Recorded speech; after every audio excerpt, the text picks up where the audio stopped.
नमस्कार मित्रों, उत्तराखंड मुक्त विश्वविद्यालय के कम्युनिटी रेडियो हेलो हल्द्वानी में आपका बहुत स्वागत है। 91.2 मेगाहर्ट्ज की रेडियो तरंगों पर आप इसे सुन पा रहे हैं। कार्यक्रम है चर्चा में और हमारे साथ बहुत ही खास मेहमान इस वक्त मौजूद हैं स्टूडियो में। दरअसल उत्तराखंड मुक्त विश्वविद्यालय की बोर्ड ऑफ स्टडीज की वोकेशनल कोर्सेज की आज मीटिंग, तो हमारे साथ व्यावसायिक शिक्षा पाठ्यक्रम के प्रभारी जो हैं गोपाल दत्त जी इस वक्त मौजूद हैं। वो आगे को परिचय कराएंगे। नमस्कार सभी श्रोताओं का। हमारे विभाग का आज बोर्ड ऑफ स्टडीज, जिसको अध्ययन मंडल कहते हैं, इसका एक बैठक हुई है। इस बैठक में हमारे साथ प्रोफेसर मनोज कुमार पांडे जी हैं। आप हैं निदेशक आम्रपाली संस्थान हल्द्वानी में। हमारे साथ हैं डॉक्टर संदीप बुधानी जी। आप हैं कंप्यूटिंग स्कूल ऑफ कंप्यूटिंग के हेड विभागाध्यक्ष हैं। आप ग्राफिकरा यूनिवर्सिटी भीमताल में हैं। और हमारे साथ व्यावसायिक अध्ययन विद्या शाखा के प्रभारी निदेशक डॉक्टर आशुतोष कुमार भट्ट जी हैं। और साथ में हैं हमारे बाह्य विशेषज्ञ के रूप में श्रीमती दीपिका लोहनी जी, जो कि अनुदेशक हैं ITI कालाडूंगी में। और आपका जो विषय है वो है स्विंग टेक्नोलॉजी। तो आज की बातचीत में बहुत सारी चीज़ों पर, जो कि NEP के आलोक में हम लोग, न्यू एजुकेशन पॉलिसी के आलोक में हम लोग तैयार करने जा रहे हैं। जो कि कई बार ये बात कही गई है कि न्यू एजुकेशन पॉलिसी में जो है व्यावसायिक शिक्षा को बहुत महत्व दिया गया है। उसी के संदर्भ में माननीय कुलपति जी के विजन के अनुरूप उनकी निर्देशन में हम लोगों ने आज ये कार्यक्रम किया हुआ है। बहुत सारी चीज़ों पर बातचीत हुई है। तमाम सारे स्टैंड अलोन कोर्सेज हैं और न्यू एजुकेशन पॉलिसी के अनुरूप जो प्रोग्राम किए जाने हैं उस पर जो बातचीत हुई है। तो थोड़ा सा हम लोग अपने जो विशेषज्ञ हैं, जो एक्सपर्ट्स हमारे इस अध्ययन मंडल में आए हुए हैं, आप लोगों के माध्यम से हम लोग जानना चाहेंगे, ताकि हमारे श्रोता इस बात को समझ पाएं कि जो इंजीनियरिंग के क्षेत्र में जो आज के समय में जो बदलाव आ रहे हैं, कई जगह पर आप देख रहे हैं अलग अलग तरह के टेक्नोलॉजी एडॉप्शन हो रहा है। रिमोट जो है लोकेशन पर बहुत सारा काम हो रहा है, रोबोटिक्स में काम हो रहा है।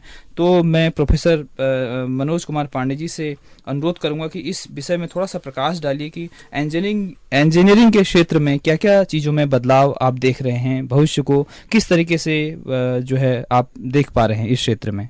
Professor Manoj Pande sir. धन्यवाद। जैसा कि हम सब जानते हैं कि देश, समाज और विश्व का परिदृश्य लगातार बदल रहा है, तेजी से प्रगति कर रहा है और इंजीनियरिंग और टेक्नोलॉजी भी इससे अछूता नहीं है। बहुत से ऐसी टेक्नोलॉजी पिछले लगभग 20 सालों में आई और समाज को उसने अच्छी तरह से बहुत ही ज़्यादा प्रभावित किया, जैसे कि इंटरनेट या वेब टेक्नोलॉजी और इसी तरह की और सी बहुत सी टेक्नोलॉजीज़ जो समाज को प्रभावित भी कर रही हैं और समाज को बदल भी रही हैं। जैसे हमारी कनेक्टिविटी बहुत महत्वपूर्ण हो गई है, कम्युनिकेशन महत्वपूर्ण हो गया है, दुनिया में सब लोग सभी को जानते हैं। अभी जो डाटा आया है उसके अनुसार ये माना जाता है कि हर 7वां व्यक्ति दुनिया में एक दूसरे से कनेक्टेड है। तो उसकी आवश्यकता को पूरा करने के लिए टेक्नोलॉजी में भी चेंज की ज़रूरत है और बहुत तेज़ी से इमर्जिंग टेक्नोलॉजीज़ को अडॉप्ट भी किया जा रहा है, जैसे कि artificial intelligence, machine learning, internet of things. ऐसे टेक्नोलॉजीज़ को जोड़ा जा रहा है और पिछले 3 सालों में इस टेक्नोलॉजी से जो फ़ायदा हुआ है उसको हम देख सकते हैं। जैसे कि कोविड का जो काल था, उस समय हमें पता चला कि हमारी जो इंटरनेट और साइबर टेक्नोलॉजी है उससे हम अपने समाज को कैसे बचा सकते हैं और कैसे समाज को चला सकते हैं। जब दुनिया पूरी तरह से रुका हुआ था तब भी लगभग सभी काम ऑनलाइन मोड में हो रहे थे। पढ़ने पढ़ाने का काम करने के लिए टेक्नोलॉजी का यूज़ कर रहे थे। हम एक दूसरे से दूर थे लेकिन कोई महसूस नहीं हो रहा था। सभी के पास सभी सुविधाएं पहुंच रही थी, सब कुछ रुकने के बाद भी।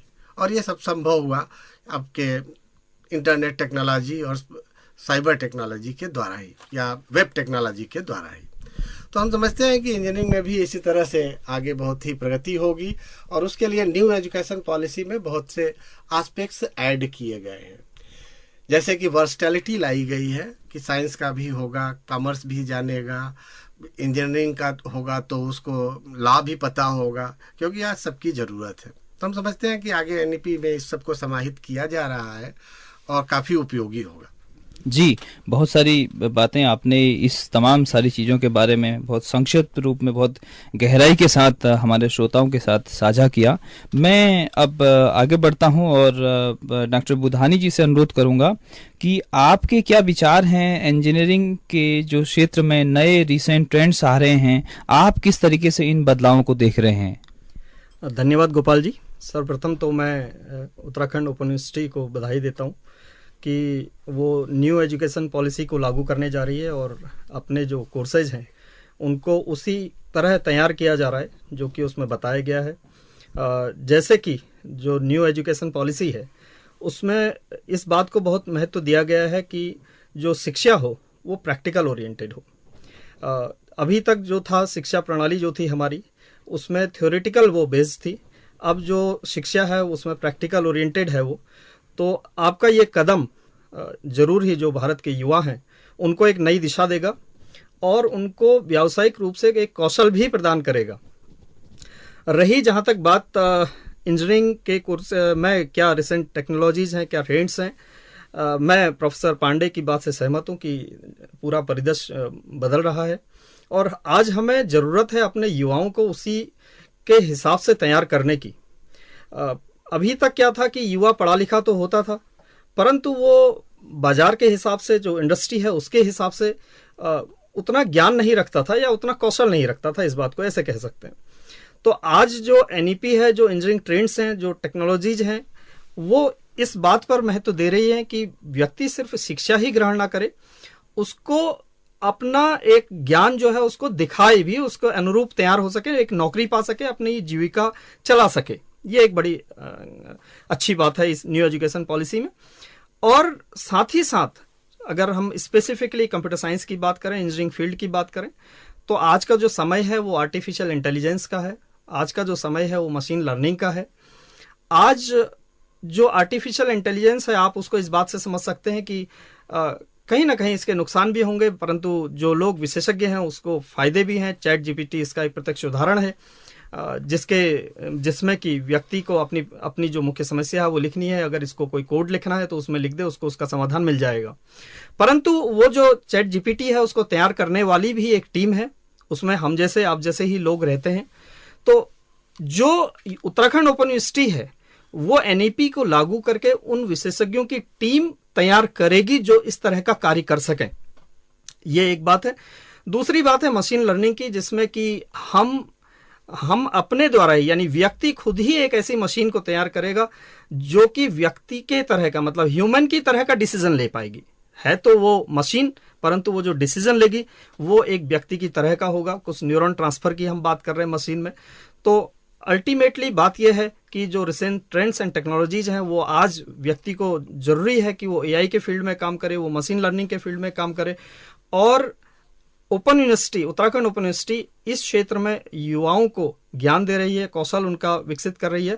इसके लिए आप बहुत बहुत बधाई के पात्र हैं। धन्यवाद। बहुत ही बेहतरीन बातचीत आपने इस संबंध में अपनी रखी। मैं आगे बढ़ते हुए डॉक्टर आशुतोष सर से बात करना चाहता हूं कि आपका क्या विचार है, कौशल एजुकेशन को आप किस तरीके से देख रहे हैं, किस तरीके से इसके महत्व को हम युवाओं तक ले जा सकते हैं? जैसा कि मेरे पूर्व वक्ताओं ने भी NEP के बारे में बताया कि कितना महत्वपूर्ण है इस वक्त, और ये एक रिवोल्यूशन आने वाला है कि हमारे देश में नेशनल एजुकेशन पॉलिसी जो है लागू होने वाली है। तो उसमें वोकेशनल एजुकेशन और मल्टीडिसिप्लिनरी एजुकेशन को बड़ा महत्व दिया गया है। और इसमें ये भी कहा गया है कि भाई जो इसमें कोर सब्जेक्ट होंगे किसी भी ब्रांच के वो 50% होंगे और उससे अलावा वोकेशनल और मल्टीडिसिप्लिनरी और अन्य होंगे। तो वोकेशनल तो बहुत महत्व रखता है। जैसे कि आज तक हम ये पॉसिबल नहीं था कि BA का स्टूडेंट वो इंटर्नशिप करे, तो आज ये संभव है। NEP कहती है कि अगर कोई स्टूडेंट BA कर रहा है तो उसको वो किसी एक सब्जेक्ट में इंटर्नशिप भी कर सकता है कोर्स करने के साथ साथ। जैसे मान लो कि NGO मैनेजमेंट है या टेक्निकल कम्युनिकेशन है, कि आपके जैसे अगर हम उत्तराखंड की बात करें कि अगर कोई टूरिस्ट नैनीताल घूमने आ रहे हैं तो उनको ट्रांसलेटर चाहिए, फॉरेन से टूरिस्ट आया उसको यहाँ की लैंग्वेज में ट्रांसलेटर चाहिए, तो वो काम कर सकते हैं। तो इस तरह के कोर्स, जैसे मैंने अभी आपसे कहा कि एनजीओ मैनेजमेंट, तो इस तरह के कोर्स, या हम कह रहे हैं कि ट्रांसलेटर, तो ऐसे नए कोर्सेज, और वो जियोग्राफी के अकॉर्डिंग या उस लोकेशन के अकॉर्डिंग डिज़ाइन किए जाएंगे। ये आने वाले समय में होगा कि अगर उत्तराखंड का है तो वो उत्तराखंड से संबंधित, यहाँ के कल्चर से संबंधित कोर्स कर सकता है। जैसे हमारे विश्वविद्यालय में पहले ही कुमाऊनी और गढ़वाली पे कोर्स पहले ही स्टार्ट हो चुके हैं, नेपाली पे भी हमारे विश्वविद्यालय में कोर्स है, तो इस तरह के कोर्स कर सकता है। और ये बहुत सारे इस तरह से बेनिफिट हैं, और धीरे धीरे जब ये पूरी तरह से लागू होगी तो इसके फायदे और स्पष्ट हमको दिखाई देने लगेंगे। धन्यवाद सर। जैसे हम जानना चाहते हैं कि सिलाई के फील्ड में क्या कुछ प्रोफेशनलिज्म भी आ रहा है, कि मतलब बड़े पैमाने पे कुछ ह्यूज अमाउंट में लोग इसको एक बड़े पेशे के तौर पर यूज कर रहे हैं, या आपके पढ़ाई बच्चे कहाँ जाते हैं करियर में, कहाँ कहाँ उनको ऑप्शन मिल पाता है? मैम वो अपना ही बिजनेस शुरू करते हैं। 2-3 लड़कियों ने जो है लास्ट ईयर अपना बिजनेस भी शुरू किया हुआ है। बाकी अपना काम खुद कर लेते हैं, अपने जो उनके कपड़े हैं वो खुद ही डिज़ाइन कर लेते हैं, वही बहुत बड़ी चीज़ है आज के समय में जी। अच्छा, डिजाइनिंग का भी सीखते हैं? हाँ, उसमें डिजाइनिंग का भी होता है, क्योंकि जो आपकी जो कोर्स हमने डिजाइन किया हुआ है उसमें डिजाइन का भी काफी महत्व है। तो स्टार्टिंग बच्चों को जो है डिजाइन से ही कराई जाती है। अच्छा। तो वो अपने कपड़ों में खुद से डिजाइन कर सकते हैं, आगे अपना खुद ही रोजगार खोल सकते हैं, अपने कपड़े खुद ही तैयार कर सकते हैं। अच्छा, मेल कितने आते हैं इसमें, पुरुष लोग कितना आते हैं इस फील्ड में? मेल भी आते ही हैं, लगभग हमारे एडमिशन जो होते हैं लास्ट ईयर 2 थे हमारे यहाँ बॉयज, तो उन्होंने भी कम रहते हैं। हाँ, लेकिन लेडीज ज्यादा रहती हैं, क्योंकि एक तो वो क्या है कि कोर्स भी जो है महिलाओं का ही कोर्स है, और दूसरा जो है बच्चे, महिलाएं जो होती हैं अपना घर में रहती हैं, अपना काम कर सकती हैं, अपना रोजगार खोल सकती हैं, उस वजह से भी ज़्यादा महिलाएं आती हैं। जी, बहुत शुक्रिया दीपिका जी, और हम चाहेंगे कि आगे भी आप यहाँ पर आके बातचीत करते रहें। धन्यवाद, बहुत अच्छा रहा। और मैं अपने सारे जो है विशेषज्ञों को आभार प्रकट करना चाहता हूं, और अपने श्रोताओं को भी आभार प्रकट करना चाहता हूं कि आप लोग हमारे साथ लगातार बने रहते हैं, और हम कोशिश करेंगे कि बहुत जल्दी बहुत सारे नए प्रोग्राम्स जो कि स्टैंड अलोन नेचर के होंगे, और जो जुलाई सेशन हमारा अब लगने वाला है 2023 में, आपके लिए हम प्रयासरत हैं कि बहुत सारे कोर्स ला पाएं, जिससे हम अपने क्षेत्र के युवाओं का जो है कौशल वर्धन करने में कुछ सहयोग कर सकें। और बहुत जल्दी अगले एपिसोड में आपसे फिर मुलाकात करेंगे। जी बिल्कुल।